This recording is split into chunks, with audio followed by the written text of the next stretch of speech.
Welcome to your new home. This is the Players U Podcast.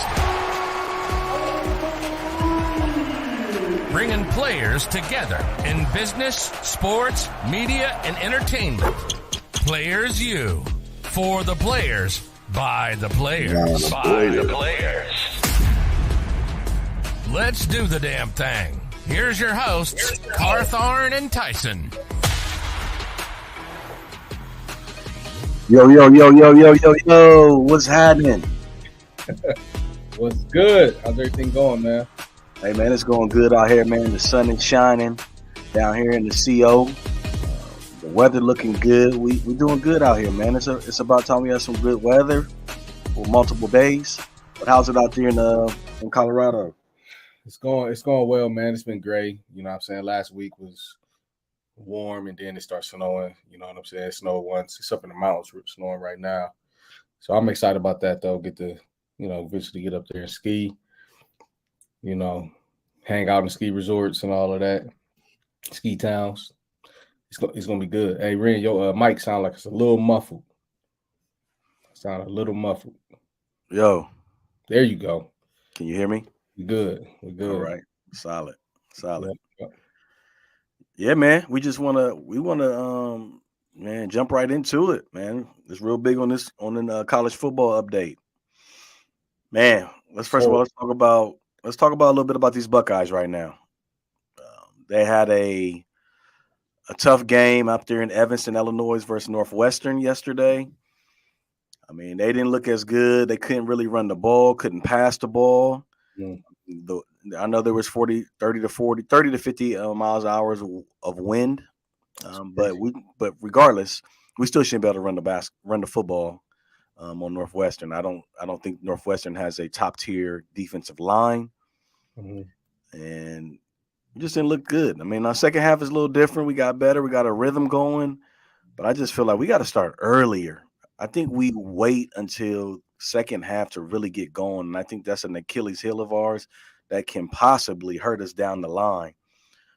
But what are your thoughts about that? Those slow starts with Ohio State.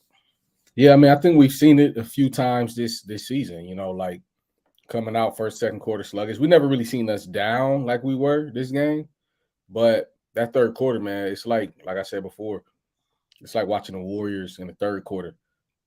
That second half, Ohio State comes out and really puts it on teams. But, it was some conditions out there that I feel like a lot of teams don't have to deal with. Like when you look down south in the Big 12, SEC, you don't really see, Big 12 you do, but in the SEC, you don't really see these conditions in games, right? Pretty fair weather, warm. So I think, at the end of the day, they got a W. I think it's one of them character building games where you can't play down to your level of competition. Right. It also showed too when the passing attack isn't dominant, can we still win a game? And that's what we did. Yeah, we did win a game, and we did also get to see CJ Stroud finally run the ball. Oh my God. It's about damn time.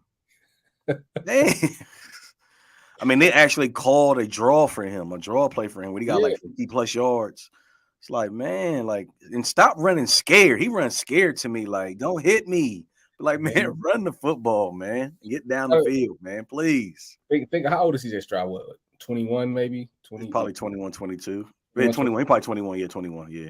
21 years old, in that range. He thinking about next season. He is. I don't care what nobody say. He thinking about, let me make it through this season. Smart. Right. But it showed that what we've been saying for 2 years now is valid. Run the damn ball sometimes. It opens up another facet that the teams have to prepare for. Other than that, I give them a B+ in their victory. Man, it's not a bad win. Every win is a good win, but you're gonna get tested sometimes. And then you got to understand, too, this is the Big Ten. Like, every game, you're not going to blow everybody out in the Big Ten. I mean, I just think that Big Ten teams, they do have some respect out here. We got some respect. And they go hard. But even when you play on Ohio State and you're a low-level tier team, you're going to give everything that you have. Yeah. And I'm pretty sure the time of possession for Northwestern was at an all-time high because those guys did not hike the ball to about 2 seconds left on the clock every possession. Smart So game. they really kept Ohio State off the field by doing that. It's a good game plan. You know what I'm saying? Can't really be mad about that. It sounds like we got like a little mini echo. You know if that's me or if that's you. What about now? It's coming from my side. It's all good. It happens. And they didn't even, and they didn't turn the ball over either, though, too. So when you hold the ball and you have the increase of time of possession, it's really difficult for your opponent to get on the field and score multiple times. Mm-hmm. So Northwestern did their job, but still Ohio State has to get better. I think these are learning tools, and I think they're going to grow as they play Indiana. Then they got they got Maryland. Then you got they got the big boy. Well, you got to remember we played majority of our home games early in the season. Right. You know what I'm saying? So now we getting tested on the road, and we hadn't seen Ohio State really on the road much this year at all. So games like this, let us see what we really have. It's easy to win at home in the shoe. You know what I'm saying? With 100,000 fans. But then you go on the road, different environment, backs against the wall. Can you perform? And they showed that.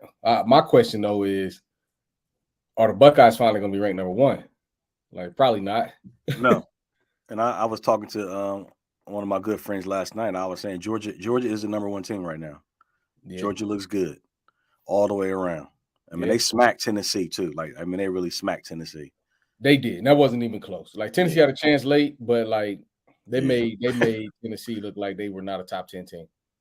Yeah. And that's a good football team. That's a really good football team. Yeah, that's a good football team. They look good, but Georgia was just like, get out of here. You guys aren't any good. Yeah, and I hate to say this because this is the SEC bias. I'm a Ohio State fan, but I'm going to be honest. I don't know if we beat Tennessee clearly right now. I think that's a toss-up. I'm not saying we're going to lose, but I'm saying if we play Tennessee on the road right now, they can go either way. That'll be a hell of a game. I would like to see that. Hell of a game. That's what I'm saying. Georgia was up 27 and 6 at one point in time. That's a pretty good team, man. I mean, it's going to be an interesting playoff, especially since Alabama went out there and took an L. Man, I don't know who was the quarterback. Yeah, they got 2 losses. They're done. They're done. It's over with. I don't know how a Heisman Trophy winner from last year comes into that game and looks like doo-doo squat. Looks like Bubba Fisher out there throwing the ball. Like, what? Yeah, that was they was all over that, man. I mean, they just had a great game plan for Alabama, being silly. But yeah, I mean, yeah, Bryce didn't well, they went into overtime too, so they lost in overtime by a touchdown. I mean, they're gonna fight though. Bama gonna fight. Yeah. But, they've been exposed a couple times this year. You know what I'm saying? But they're just not as good as they have been in the past. And LSU looked really good quarterback. But all they did really defensively for LSU, they just spied on Bryce. Yeah, I mean, every time he's trying to run, they're right there. Yeah, I mean, this team ain't as talented as other teams, but they still Alabama. They talented. They in every game. They fighting. But I mean, I think everybody else has gotten a little bit better too. Like the landscape is getting pretty even across the board. You know what I'm saying? Like you look at for guys that Alabama loses to the pros, some of these other programs, those guys are becoming seniors. You know what I'm saying? Juniors and seniors and developing. A lot of these coaching changes throughout the country have helped different teams, but like LSU, they'll beat Alabama, then they'll turn around and struggle against Auburn. Yeah. You know what I'm saying? It's just, when you got Alabama to any given night, they are perennially the number one team, top 3 team in the nation. No matter if Alabama loses 3, 4, or 5 games, you playing them like this is the number one team in the nation. Oh yeah, of course. So, that's a tough loss for Saban and the guys, but I'm actually kind of happy to see a different playoff finally where Alabama's not in it. Is this probably going to be the first year they haven't been in the playoffs since they started the playoffs?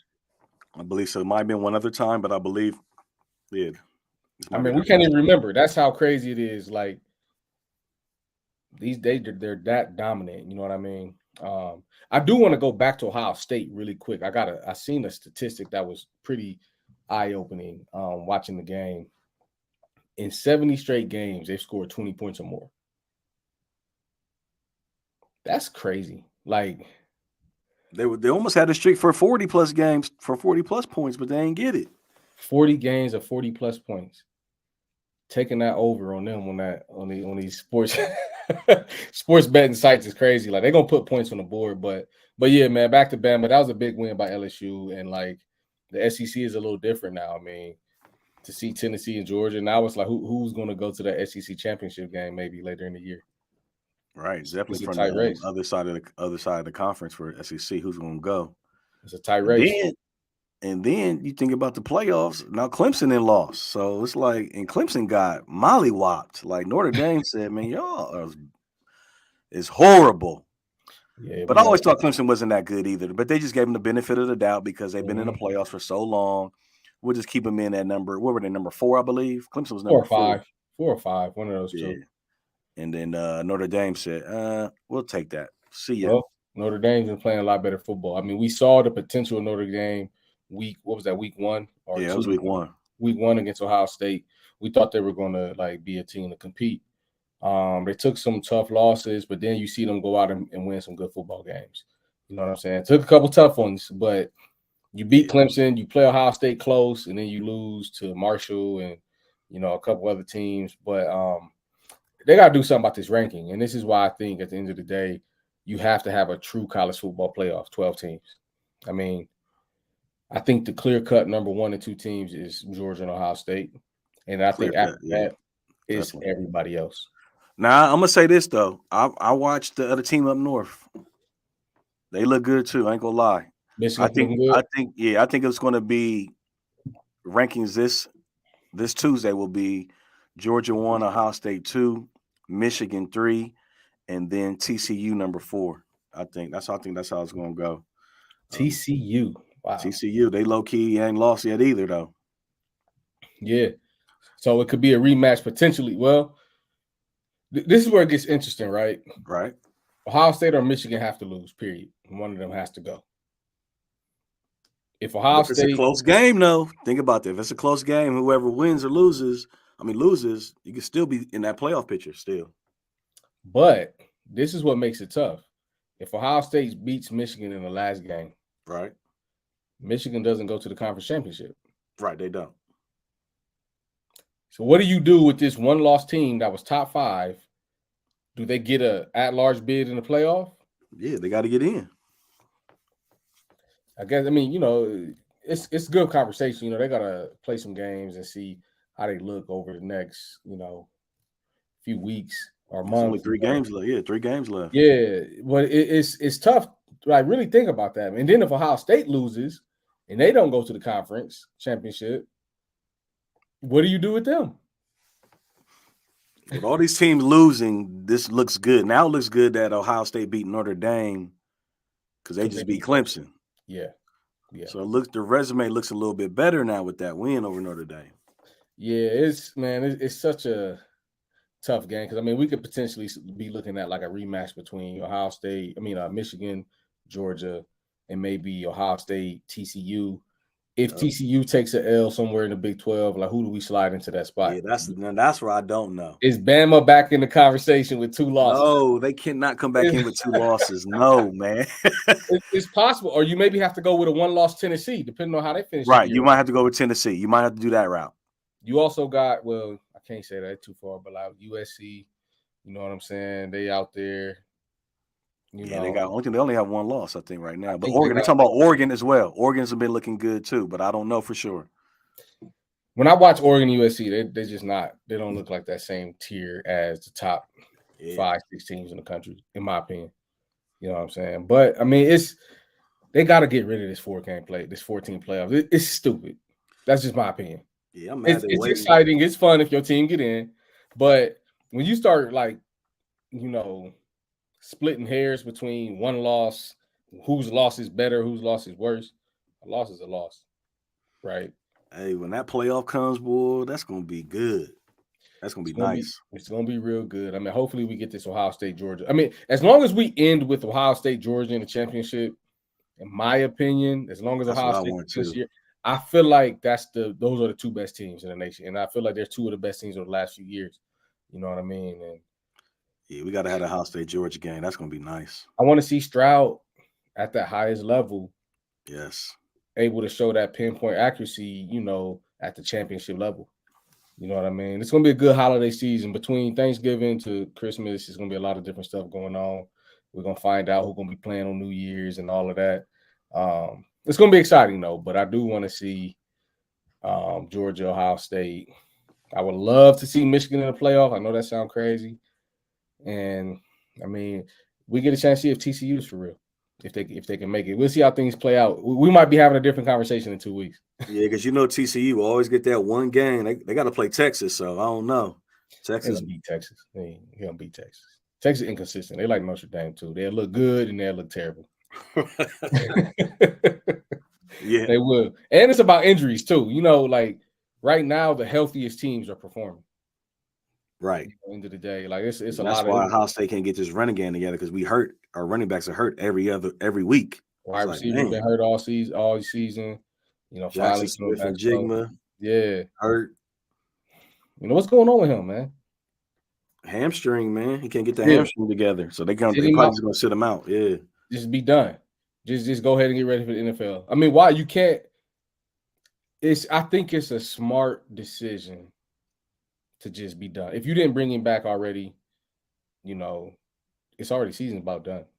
Well, they tried and he just kept re-injuring it. So that's what I'm saying. Like if you ain't bringing back fully already, you might as well just wait. Like I feel like maybe a championship, you know, that'll give him 2 months. Yeah, get into that playoff. Yeah, get into the playoffs. Yeah, bring him in as a weapon. You know what I'm saying? Like his hamstring should be fine by then if they don't try to rush him back. You know what I'm saying? I think it's just too much money on the line. I do want to bring something up that I just thought about, Ren. I don't go off the cuff too much, but I've been thinking about this idea in college sports. And there's a lot of injuries that happen. Obviously, these guys do not get paid. I want everybody to understand NIL deal does not mean every player gets paid. It just is an opportunity for you to participate in some type of endorsement, right?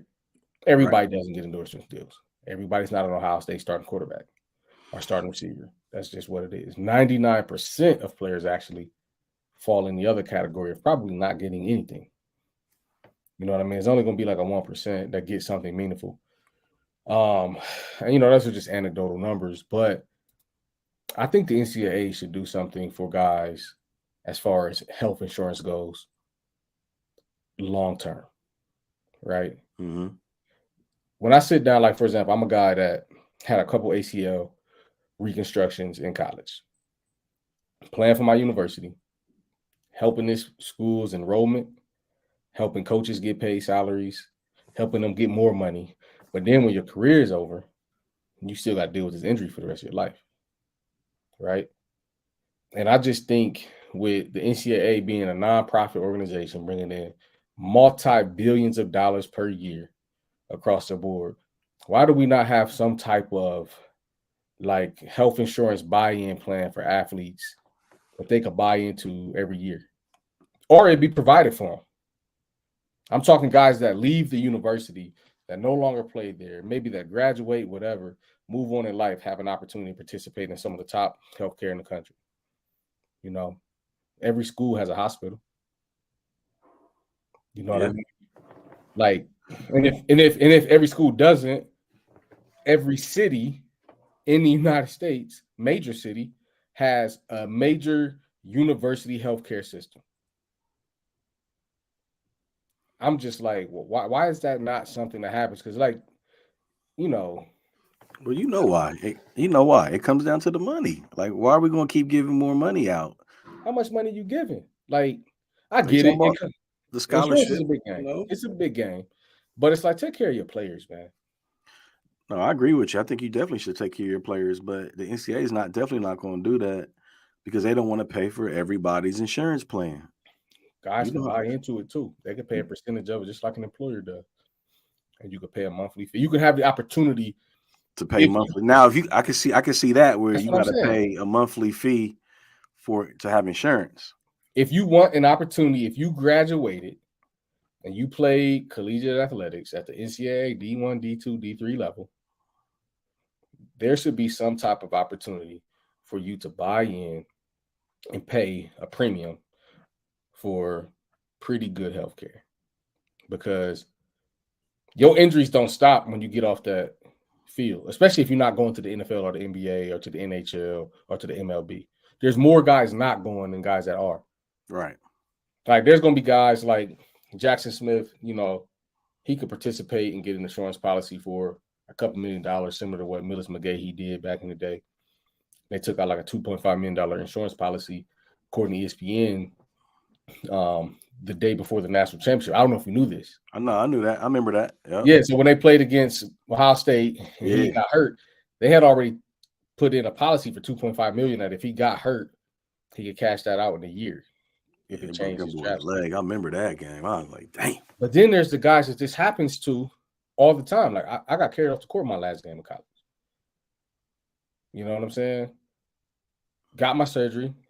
I was even having a conversation with my coach. Like I got hurt after March 8th. You know what I'm saying? In college, last game, tournament, turn around, get surgery. But then, I'm leaving school in June, a few months later. They're like telling me I got to go home. I'm like, well, I need to rehab. I don't have the resources back at home to effectively rehab to go pro. And that was the whole thing. I had to get a job over the summer, stay at campus. They kept my housing, but I had to get a job, and they let me rehab until August, and then I went home. But then after that, bro, it was like I was on my own. You know what I'm saying? No health care, no nothing. And it wasn't until I went overseas and got health care through my team and all. Like, it's really crazy that you can have guys competing at these high levels and something as simple as access to a healthcare premium from their university. It might sound crazy to people that are like, oh, you're not an employee. Why would they do that? But look at the amount of revenue for free that these dudes are generating these universities, man. And for every student athlete, how many other kids from just regular enrollment do they bring in just to be students? You know what I mean? It's got to be a huge number. You got 40, 50,000 at Ohio State and these top more universities. Than that. It's like 70,000 on campus, bro. Yeah, that's crazy. Any given weekend on campus for a football game, it's 500,000 people on campus at Ohio State. But I believe you can get insurance though through your university though. You can do that. But like you said, you got to pay for that though. You got to pay for it. That's cool, but this ain't a conversation. I'm talking so 5 years after you done, they're gonna give you insurance. Oh, you talking about Okay. I'm talking about when you done. After you didn't put time in and went through injuries for this university, they just kind of pick you up and throw you out. The reason I bring this up is because I talk to a lot of young men that leave these colleges and they don't really have a situation to be successful. There's no real resources that are left for them if you're not going pro. If you in between that, I'm trying to continue to play and not go straight to corporate route. You know what I'm saying? It's really a gray area there, and they don't really prepare you. A lot of universities don't. You know what I'm saying? I'm not saying all, but that's just a topic, man. I wanted to bring that up. I just thought that was something that while we watching college football and we seeing dudes get carried off the court off the field and court with injuries, and we just think it's entertainment or he's soft. Think about what that kid might have to deal with in 5 years or 10 years. That's true. That's a good one. That's a good one, though. With no work experience, probably no real connections. Y'all watching these dudes put on Alabama jersey, but they're probably from the hood with no resources. Oh, yeah, for sure. You know what I'm saying? A lot of people say, oh, well, use your degree. Yeah, but the structures ain't always there in the household. You know what I'm saying? For a lot of guys to make the best decision. So that's just something I wanted to sometimes think about. I that's need good. To get my first, but man, you know what I mean? I know this is one of your favorite sports. We're gonna talk about this MLB, man. This World Series, man. What happened to the Phillies, man? I thought the Phillies was about to win this thing. Hey, man, the Phillies. Houston said nope. The Phillies was riding high, man. Man, They're doing their thing. Had a couple really good games. Some shutouts, but the best pitchers won, bro. Houston came back. Did they win 2 in a row? Yeah, they won the last two. Yeah, they wasn't playing. I mean, it was a great series. You watched the games; it was a great series. It was exciting. Houston was rocking. Philly was rocking, but that pitching. When I saw Houston, the way they pitched against the Yankees and made Aaron Judge look like he forgot how to hit the ball, I was like, yeah, it's gonna be tough to beat them boys. I think their pitcher did a no-hitter in the World Series, bro. That's crazy. Yeah, man, you know how hard that is. But yeah, shout out to the Houston Astros, man. It was a great baseball season. I'm excited for Dusty Baker, man. His Yeah. 19-year career. And coaching, he played in the outfield as well when he was playing. Mm-hmm. But man, that just a black man. Yeah, World Series manager. We just can't talk enough about that. Like, man, our black men we do a lot of great things, even though we hear a lot of negativity. Mm-hmm. But this is something that we gotta uplift and talk about and say this black man has moved this team from where they were at the past couple of years to their top team every single year. Yeah, they're a top team, top contender, World Series contender every single season. They're there, man. I mean, we talked about this a few shows ago, Ren. Black, African Americans being more involved in baseball and why we don't watch, why we don't support it as much as other sports. Here's a chance, you know what I'm saying, to get behind somebody that kind of gone through what we've gone through and go and win a World Series. You know what I'm saying? It's like these type of stories need to be talked about a little bit more. Because if we don't talk about it, who will? They're not going to tell it the way we want to tell it. Oh, no, not at all. Especially in today's times, as crazy as stuff gets out here, it's like people going to take your words and twist them and use them against you however they can. But shout out to Dusty Baker. It's big time. You guys got it done. The pitching was excellent. It was a good season of baseball, man. It was for me, this is probably the most watched season I've had. Now, it probably rivals, when Barry Bonds was knocking that thing out of the park. Barry Bonds, my favorite era of baseball was Barry Bonds, Mark McGwire, Sammy Sosa, Ken Griffey. That was one of my favorite too. That was crazy, man. It was like every time I turned the TV, something special was happening. They was hitting the home run every single day. Like, dang, they hit another. Yeah, it was wild. Remember playing the video game growing up? Hell yeah, I remember all that, man. Yeah, that was a good era. Then you also, Jeter was doing this thing. You had A-Rod doing this thing. You know what I'm saying? Pujols was in there doing this thing. Like, it was that was a good time. But this season for me was like very enjoyable. You know what I'm saying? I'll be definitely, at more games next year. I wanted to ask you this: who is your favorite team growing up, baseball? And then are they still your team today? Man, that's a great question. To be honest, as a kid, I was a Yankees fan. Okay. To be real, I was a Yankees fan because I liked the star power they had. I was a big Jeter fan. You know what I'm saying? I was an A-Rod fan too. I liked A-Rod a lot. For me, it's changed over time. Like, I'm not as much of a Yankees fan anymore. Like, I like really good pitchers, man. Like, when I moved to St. Louis, for example, I kind of supported the Cardinals because I had never been in a baseball environment like that. Growing up in Ohio, we got really good baseball, but St. Louis Cardinals is like it's like Boston Red Sox, Yankees, Cardinals. And I started going to games back when they won the championship. Had Yadier Molina doing his thing. Like, that was fun. Started supporting them. But right now, I don't know, man. Like, I go to Rockies games all the time. I like Clayton Kershaw. He's a great pitcher. I love watching him play. Reds. I was a Reds fan, probably. Outside of the Yankees and Reds, man. Ken Griffey. Ken Griffey. Ken Griffey was that guy, bro. He brought swag to the sport that I hadn't seen before. You know what I'm saying? Yeah, he was a beast, man. When I was coming up, man, it was the New York Mets, man.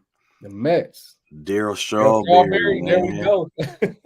Doc Gooden, man. Yeah. I was watching him all the time growing up, man. That was my squad, man. They used to hit a home run and the strawberry would come up out of the That's in crazy. in the outfield. Like, Yeah. it's hard out here. But no, they had really good squads though too.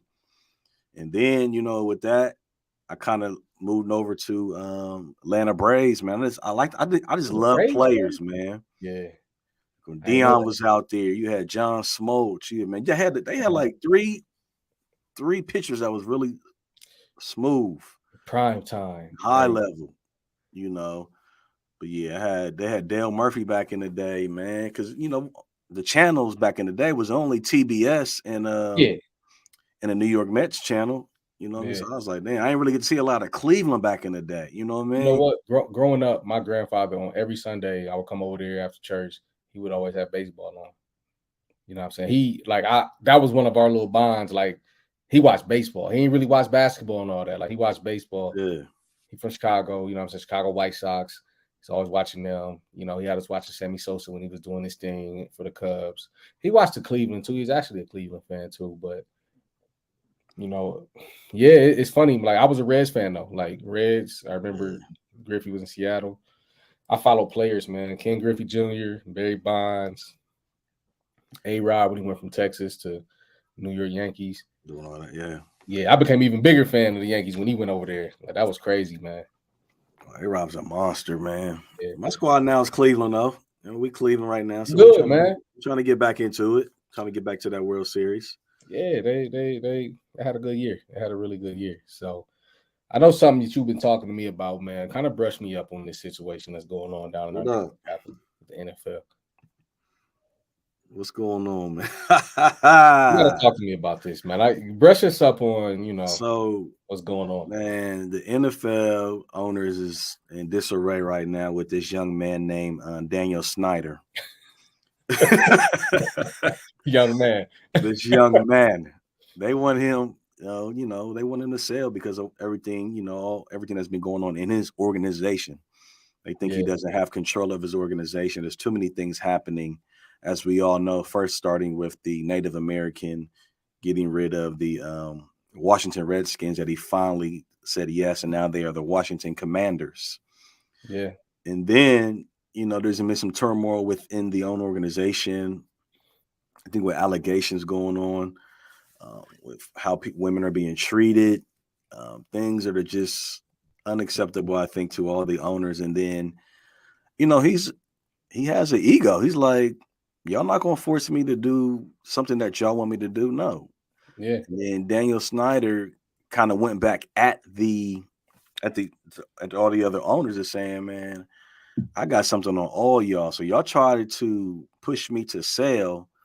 I've got something on every single one of you guys. So try it if you want to. Yeah. That's crazy because I heard that like on a Tuesday. The next day they said he's going to try to sell his team on a Wednesday. Look, man, he's a billionaire. He should have an ego. You know what I'm saying? And then also, that's just the power of ownership. And we always talk about this.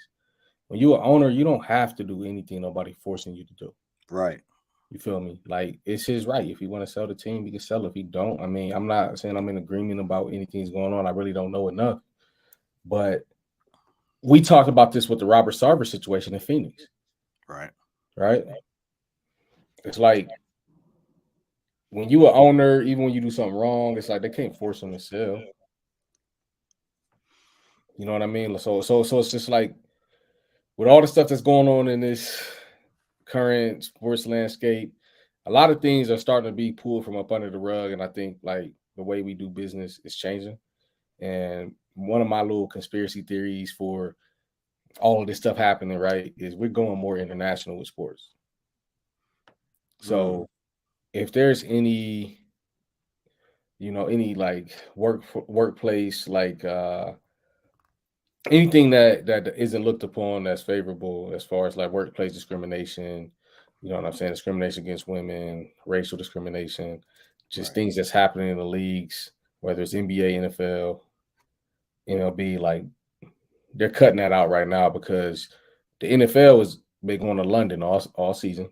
Right. Yep. They're about to go to Doha, Qatar, and play a football game. Or who is that? The Packers? Is it Packers and Cowboys? I believe it is. I don't know for sure. Don't quote me on that. Yeah, but they got a game coming up in Doha. The NBA has been going overseas for years. You know what I'm saying? They're selling more jerseys and NBA League Pass overseas. So when you think about that business model, also remember China. You know what LeBron went through with China with the remarks in China, and the owner of the Houston Rockets, the former GM of the Houston Rockets is now in Philly. They're stepping in, man, and just kind of drawing a line in the sand and making examples of people. You know, it's no place for certain things. Yeah, they're not playing around with that nowadays, man. Yeah, and that's not me speaking on Dan Snyder, but I just think across the board with the leagues, when you start doing international business, man, it gets a little bit different. You start going other places. And if you ever been to Europe, Europe does things on a totally different level than United States when it comes to like the way that they like to try and treat their people, you know. And certain things you can say and cannot say. Because sometimes in the United States, we got like a view of the world that the United States is the world, but other places have a view of the world where the whole world goes into their thought process with certain things. So that's wild. And they talking about, Washington Commanders could sell for $7 billion. That's crazy. You heard about, I don't know if you heard this, but Jeff Bezos and Jay-Z are looking into that. Trying to be I did see that. So that's huge. I did see that. You think they'd be able to do that together? Hey, if you can get the Washington Commanders, I think they could do it, man. I think they could do it together. You have Jay-Z in DC. Jay-Z in DC. I mean, we've seen him, help the Nets be successful. Right. So I don't see why he couldn't help the Commanders be successful. He's done it. The good thing is he's already done it. Jay-Z been working with the NFL for a while now. That's true too, though. He has an in already. He has an in. Yeah, didn't he kind of develop or manage, like project manage in the sense that the Super Bowl? Yeah, the Super Bowl, like the lineup. Yeah, so he's in business with the NFL. Yeah, the entertainment. Him and Roger Goodell had a back and forth a couple years ago. I remember that. You think they'll let? You think they'll let Jay in? I'm just saying, man. Here you go. I don't want to say it, sensitive times right now, but you black man, I think they let the black man do it, man. I think that's why he had to get Jeff Bezos right next to him, buddy. Yeah, he's gonna be a minority share. I don't think we have any majority owners in the NFL that are black. Man, it's coming though. What they gonna do with LeBron? LeBron gonna probably be a minority too. He can own majority. Hey man, we ain't turning this into ESPN where we bringing in LeBron there. I'm telling you now, man. We ain't doing that. LeBron James will be owning. But I mean, hey, why not? You know what I'm saying? That would be sweet to see. Like, I'm interested to see what type of ownership group they would bring in to try to bid on them. Like, Jeff Bezos is very inspirational. And I think, if I'm not mistaken, this is going to be funny. If I'm not mistaken, I think the Washington Commanders stadium, is it FedEx? Yeah, it is FedEx. If you get Bezos over there, that partnership is going away. They're going to have to bring in Amazon. You know what I'm saying? Yes. Amazon Stadium, I don't know. Like, that'd be pretty sweet from a branding standpoint to have the nation's capital team owned by Jeff Bezos with Amazon partnerships. And they got Amazon Prime now in the NFL. Yep. Bezos has been seen sitting with Roger Goodell at games. Yes. We know he's definitely going to be a part of the group. Elon Musk, go ahead and buy them too. Go ahead. You and Bezos do business together. Tesla Motors Stadium. Why not? Tesla Amazon crazy. Stadium. That'd be crazy, man. But yeah, hey, $7 billion for a pro football franchise. That probably would be record breaking. Yeah, I think so. You know what I'm saying? I mean, it's Washington, the Knicks. They can get a new stadium out of it too. I don't know if they're still. Are they building?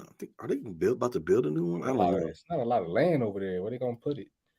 Yeah, they might have to go to the more into the suburbs for real. Yeah, I mean, well, you can't go too far because Baltimore. Yeah, Baltimore over there. But no, it's a lot of people over there. They're gonna have support, but that'd be crazy if he does sell. And Bezos and Jay-Z is linked to that. I mean, Jay-Z would be pretty much involved in like all the major sports. Yeah, I would love to see it though, for real. That'd be nice, see that, man. Yes, sir. That'd be sweet. Anything you got coming up, Ren? Any announcements? Man, right now we just got the our middle school preview. This is our 9th annual IBT Academy Middle School preview. Will be held this upcoming Saturday, November the 12th at Columbus Academy. We got 44 teams involved this season. They're all middle school age teams, so 7th and 8th graders. And we're going to have a good time, man. Like I said before, 9th annual. And I'm looking forward to it. And, getting started for the Northland girls basketball season this year and see how we look out here, man. We're grinding every day. Yeah. And we're just staying locked in. And, the last thing I do want to say is that stay away from negative people. They have a problem for every situation.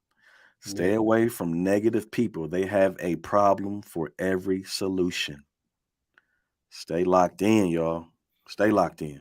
That's a good one. I want to ask you, man, how practice been going with the girls over? Because this your first year coaching at Northland High School. Yeah, first year. First year coaching girls varsity. You sent a lot of girls Division I. We ain't really spent enough time talking about this, but you sent a lot of girls Division I. You sent a lot of males Division I, Division II, Division III. We got some professional athletes out of this as well. How things been going over there to start the season? I mean, it's going well. The young ladies are learning, definitely learning.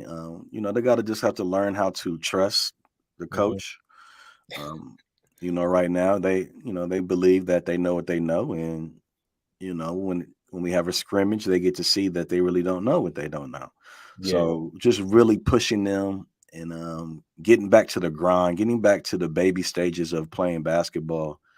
Really thing is, cutting hard, transition defense, moving without the basketball, getting open, learning these things that they haven't done a lot of throughout their years. And we got some young ones, some freshmen as well too, that's playing on the varsity level. So, we're really honing in on these skills and just really big, just development, man. We're just doing a lot of development right now and teaching. So, but we're starting slow, but we're gaining some steam coming up. We got a scrimmage coming up, and then game time in the next couple of weeks, man. So I'm excited.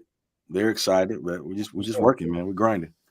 Well, what's the difference between training or coaching pros, Division I athletes, and like high school? I put the pros and D1 guys in the same category. Yeah, it's the mindset. It's the mindset, the mentality of that you have to be in attack mode, and some of these young ladies are kind of holding back from what they really can do. When you got a pro, you got a Division I kid, their moxie is different. They feel like, hey, I can score on anybody. When you're dealing with some young ladies, they feel like, I don't know if I want to do that. I can do it, but I don't know if I really want to do it and go hard. So, just dealing with that, just telling these young ladies, like, you got to have a scorer's mentality. Go in there and score the basketball. Stop hesitating. Stop waiting. Be aggressive. Yeah. So those are the things we're really working on. Just being mentally locked in too. Mentally locked in that I've noticed as well. And then knowing how to make the right reads. I think reading and learning basketball is a lot about making the right reads, scoring at different angles, things like that Division I kids know how to do. Yeah. So, but they're learning though, so we're getting there. Nah, for sure. That's what's up, man. We're gonna be checking y'all out. Northland Vikings, Lady Vikings. Lady Vikings Del Baez. The Northland Lady Vikings. When is that opening night? We're November 29th. We play Whetstone the first game of the night, man. City League matchup, City League North. City League North matchup. That's gonna be great, man. We're gonna be tracking y'all and following y'all all season. Appreciate it. Yeah, it's gonna be fun. My guy gotta get that. Hey, they're gonna give you a Gatorade bath after your first win. They better not. They're gonna be on that line running. Hey, you lucky I ain't gonna be there. Right, I don't want none of that. That's gonna be fun. That's what's up, though, man. We appreciate y'all tapping in, man. Players U. We see y'all next week. Players U. Peace. Like, subscribe on Instagram. Follow us on Players U Media, Twitter, Players U Media. On YouTube, like, subscribe us, Players U Podcast. Have a great weekend. Peace. Peace. You've been listening to the Players U podcast. For the players, by the players. Carthorne is an ex-overseas pro basketball player and manager. And Tyson is a trainer, coach, and sports management league developer. So you might say they're qualified to talk about it. We hope you enjoyed the show. We know we had a blast. Make sure to like, rate, and review the show. We'll be back soon. But in the meantime, hit us up on Instagram and Twitter at Players U Media. That's Players, the letter U, Media. Y'all be cool. See you next time.